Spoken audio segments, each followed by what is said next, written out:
Ini adalah kasus yang sering kita temukan yang menyerang bagian otak dan kepala bayi, dan seharusnya memang dari awal kita sudah melihatnya apabila kita sudah sering melakukan pemeriksaan rutin pada setiap trimester pertama, kedua, apalagi sekarang masuki trimester ketiga. Perhatikan bagian ini adalah bagian kepala dengan struktur tempurung kepala yang sudah terdesak oleh cairan. Jadi ini ada kasus hidrocephalus dengan bagian otak yang sudah hancur keseluruhannya. Jadi tinggal tersisa sisa-sisa jaringan atau istilah remnants.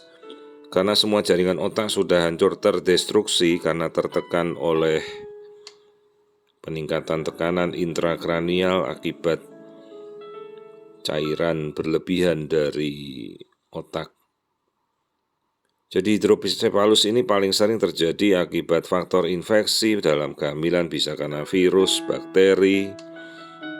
Paling sering kelompok tokso, rubella, sitomegalovirus, herpes, dan juga kadang-kadang infeksi SARS-CoV-2 itu juga bisa menyebabkan kondisi demikian.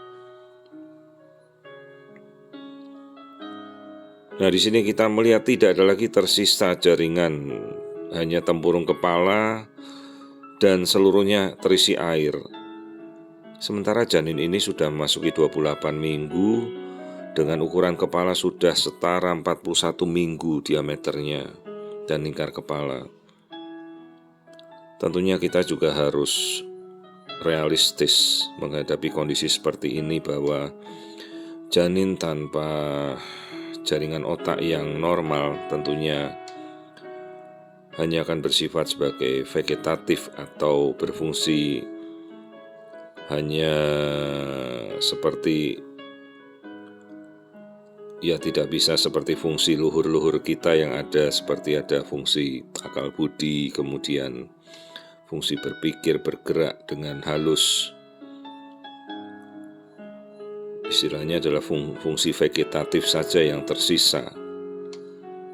Dan banyak sekali kasus di mana bayi-bayi dengan kondisi tersebut hidrocephalus tidak bisa berbuat banyak dan butuh memang ketergantungan kebutuhan khusus pada orang tuanya. Tindakan yang dilakukan untuk melakukan tapping mengeluarkan cairan kepala itu dengan pemasangan shunting. Namun tentunya jaringan otak sekali sudah rusak tidak akan pernah reversible bisa kembali lagi. Jadi untuk seumur hidup jaringan otak itu akan rusak. Dan tentunya kita harus dengan jujur memberitahu kepada orang tua apa yang terjadi dalam kondisi seperti ini. Untuk penanganan itu akan dilakukan nanti setelah bayi ini lahir. Sementara kalau memang terkondisi bahwa bayi ini memiliki infeksi virus, sebisa mungkin kita memberikan terapi, pencegahan, ataupun profilaksis, sekalipun virus sudah tidak dapat dihentikan.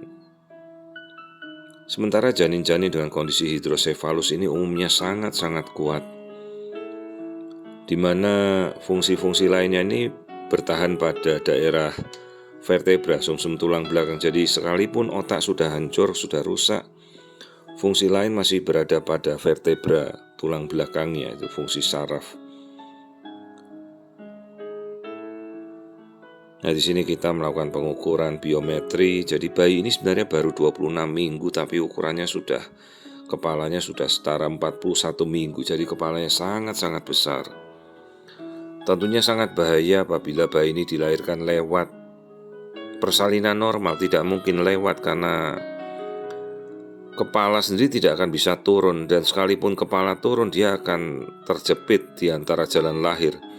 Sangat beresiko menyebabkan ruptura uteri, perdarahan hebat pada pasca persalinan karena rahim bisa saja jebol. Jadi kondisi seperti ini tidak boleh dipaksakan untuk melahirkan normal apabila kita sudah tahu bahwa lingkar kepalanya sudah sangat besar dan tidak mungkin turun memasuki panggul si ibu. Jadi tugas para dokter dan tenaga kesehatan di fasilitas kesehatan harus bisa mengenali kelainan seperti ini, yaitu hidrocephalus sejak awal, Jangan sampai terjadi dan dipaksa untuk melahirkan secara normal.